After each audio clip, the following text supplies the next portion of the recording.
Um passo além dessa linha, que lembra a linha que separa os vivos dos mortos, representa o desconhecido, o sofrimento e a morte.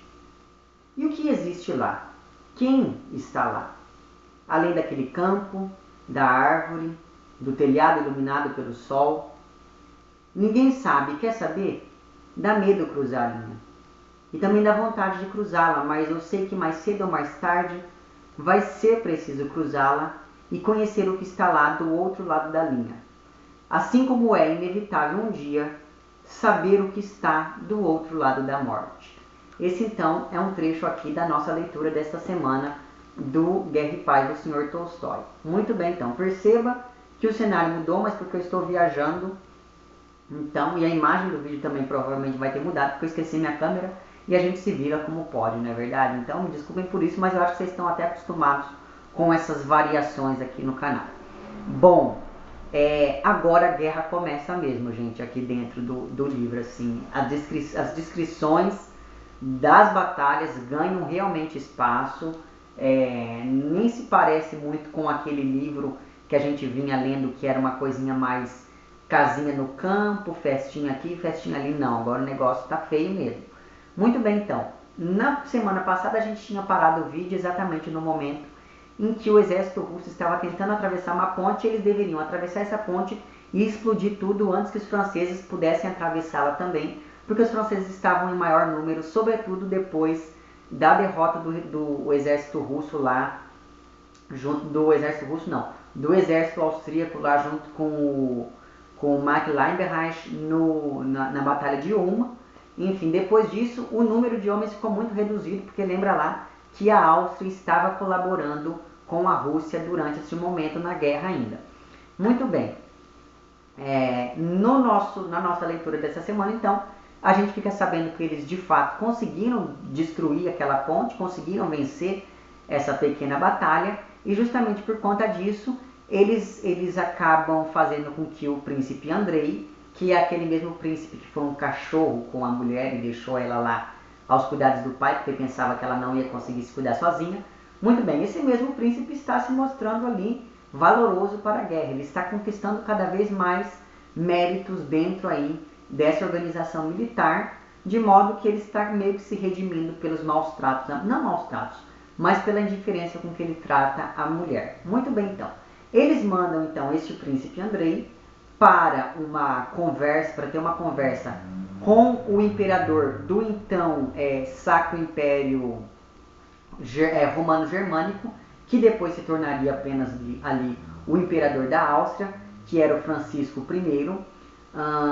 Enfim, e eles mandam então Andrei lá para conversar com o imperador Francisco, para que ele transmita as boas novas. O que acontece? Assim que ele chega então ali no local onde está esse imperador, ele, primeira coisa, fica meio que revoltado, porque quem recebe ele não é um imperador, mas sim um ministro da guerra, e o ministro da guerra não fica muito empolgado ali com a notícia da vitória, mas ele não dá uma explicação de o porquê disso. Muito bem, o fato então é que o Andrei vai ter uma nova reunião só com o imperador da Áustria no dia seguinte, portanto ele tem que dormir ali em algum lugar, e ele vai dormir então na casa do embaixador da Rússia ali naquela época, que foi seu amigo durante a infância.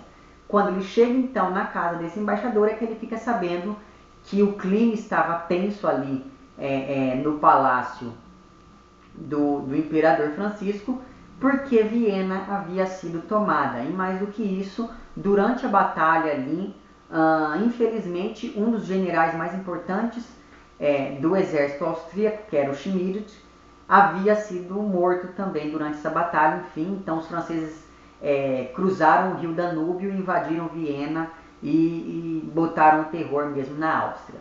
Muito bem, o que acontece? Acontece então que depois de receber essa notícia, o príncipe Andrei meio que entende o porquê de terem tratado ele com tanta indiferença assim, mas isso meio que não justifica tanta indiferença. Mas enfim, no dia seguinte ele vai lá então, se reúne com o imperador, que o gratifica com uma medalha de honra ao mérito e aquela coisa toda, enfim. Só que ele fica sabendo, o Andrei fica sabendo que os franceses estão ali indo exatamente para o mesmo local onde está o exército russo. O que acontece? Acontece o seguinte: o André, então, ele resolve que está na hora dele sair dali e se reunir aos seus compatriotas, digamos assim, e sai então daquele pequeno local onde está ali o imperador e vai de encontro então aos batalhões comandados lá pelo Kutuzov, ou Kutuzov, não sei, eu nunca sei falar o nome desse cara, mas enfim. E a partir desse momento então a gente vai acompanhar toda uma descrição de como estava ali os preparativos para essa batalha toda, e me parece que esta vai ser justamente a Batalha de Austerlitz, que eu não sei se você se lembra, mas a Rússia perdeu a Batalha de Austerlitz, que é inclusive considerada uma das maiores vitórias militares do Napoleão. Por quê? Porque ele, com um ardil muito bem executado, conseguiu atrair o Império Russo, cercá-lo ali e meio que dizimou quase o Império Russo, o exército russo inteiro. Então o que ele fez? Ele fingiu que estava dando uma trégua de 3 dias. Quando o exército russo descansou, ele foi, invadiu tudo e metralhou tudo e cercou tudo, enfim, e aquela coisa toda. E por conta disso, então, o exército russo perdeu. Quando o exército russo perdeu, ele ainda estava aliado com a Áustria. Só que qual que é o problema? A Áustria já havia perdido uma batalha para a França lá, junto com o Mack Leibenreich, na cidadezinha de Ulm. O que acontece?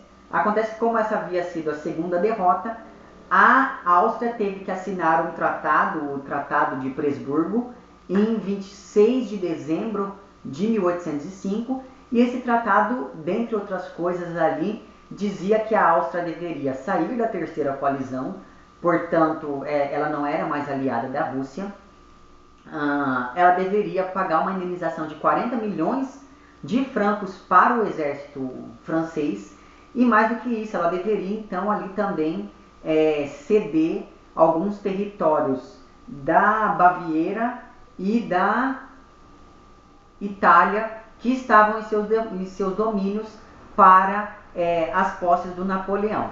O que acontece? Sim, eu esqueci de falar. Presburgo é hoje em dia a Bratislava, mas enfim. O fato então é que depois de assinado esse tratado, isso em termos históricos mesmo, depois de assinado esse tratado com então o desligamento com o exército russo e com essa coisa toda de ceder territórios, a Áustria acabou então dando fim ali ao Sacro Império Romano Germânico, que era composto pelo território do que hoje em dia são 11 países. Eu não lembro o nome de todos, mas vamos ver. Alemanha, Áustria, Bélgica, Itália, França, Luxemburgo, Eslovênia, Países Baixos, Suíça, e os outros dois eu não me lembro agora, mas enfim, eu vou deixar o nome deles lá embaixo. Mas isso não é importante para o andamento da leitura, eu não sei nem porque eu estou falando isso. Enfim, o fato então é que o exército russo perderia ali no futuro a batalha de Austerlitz no dia 2 de dezembro.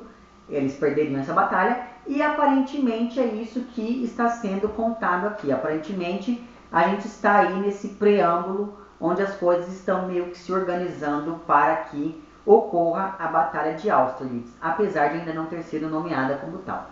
Muito bem, então, no meio dessa batalha toda, quem que nós encontramos? Nós encontramos o nosso amigo Rostov. Lembra do Rostov, aquele que havia acusado um tenente de ter roubado as moedinhas do amigo e tal? Então, o que acontece? O Rostov estava no meio do campo de batalha, aquele confusão, perna voando para um lado, braço sangrando, sangue espirrando, bomba caindo e aquela coisa toda, quando ele vê um agrupamento de franceses vindo em sua direção. E daí eu vou ler essa parte, porque assim, no meio de tanta desgraça dessa descrição dessa batalha, isso foi uma coisa assim que me fez rir. Olha só vocês, né? E é dito o seguinte: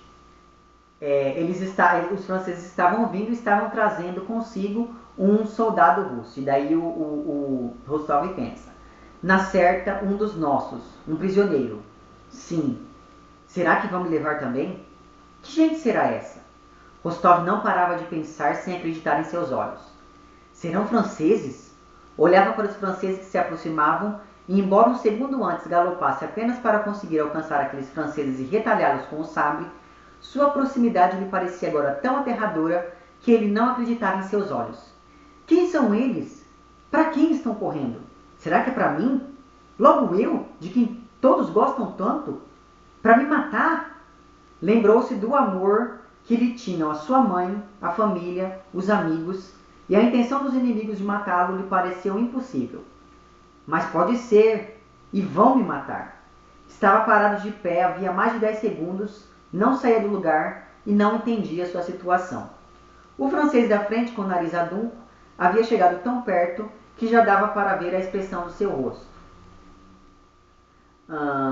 Daí passam algumas linhas e é dito o seguinte: Rostov então pegou a pistola, mas em vez de atirar, jogou-a contra o francês e correu na direção dos arbustos com todas as forças que tinha. Então o cara está parado no meio do campo de batalha, vê o inimigo se aproximando e pensa: ah não, eles não vão me matar, porque afinal de contas eu sou uma pessoa tão legal. E quando ele vê que vão matar, ele vai, em vez de ele atirar nos caras, ele joga a pistola e sai correndo. Mas enfim, isso me fez rir, me desculpe.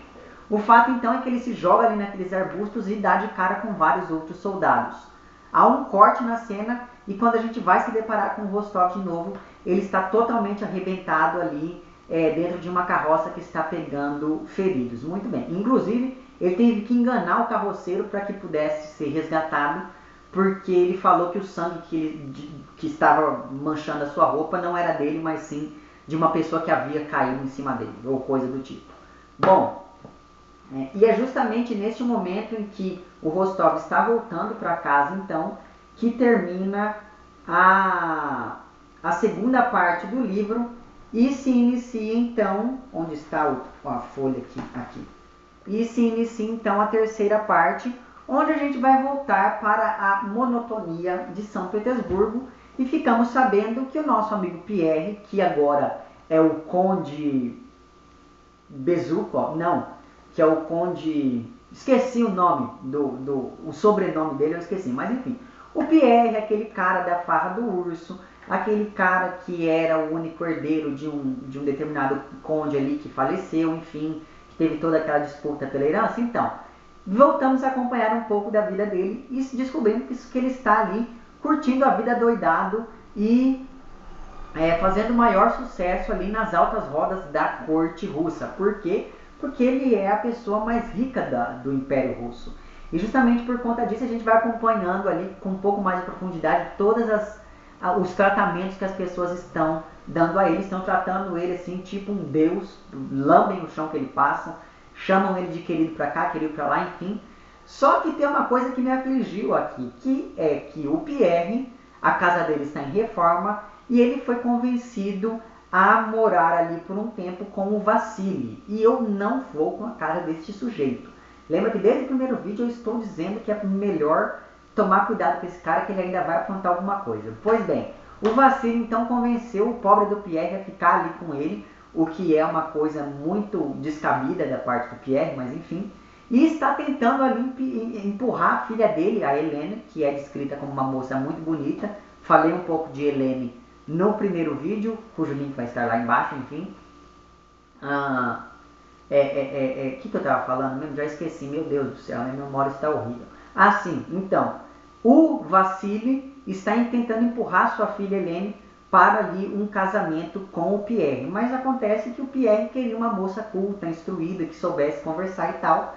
E a Helene é só mais um rostinho bonito. E isso não interessa de princípio o Pierre. E a gente vai acompanhando como que esse relacionamento deles vai se dando, até que há um ponto então em que o Pierre se convence, meio que forçado, de que ele de fato está meio que gostando da guriazinha lá e acaba pedindo ela em casamento. Então, e foi justamente nesse momento em que nós paramos a nossa leitura. Muito bem. Fenomenal esse livro, gente. Leia caso você ainda não tenha começado a ler. E assim, eu fiquei pensando a riqueza na descrição dos detalhes da batalha e tal, é uma coisa fenomenal nesse livro, só que eu fiquei pensando, será que o Tolstói teria alcançado esse brilhantismo nessas descrições dessas batalhas se ele não tivesse ido para a guerra? Enfim, eu fiquei me perguntando isso ao longo da leitura. Mas isso é uma coisa totalmente aleatória da minha cabeça. Enfim, leia caso você ainda não tenha lido e até semana que vem, onde nós leremos aqui então até o fim do primeiro tomo e início do segundo, certo?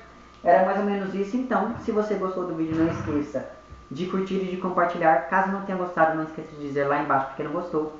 Se você está inscrito no canal, muito obrigado pela sua inscrição. E caso não esteja inscrito, se inscreva também lá embaixo. É isso então, um abraço para todos e até o próximo vídeo. Tchau!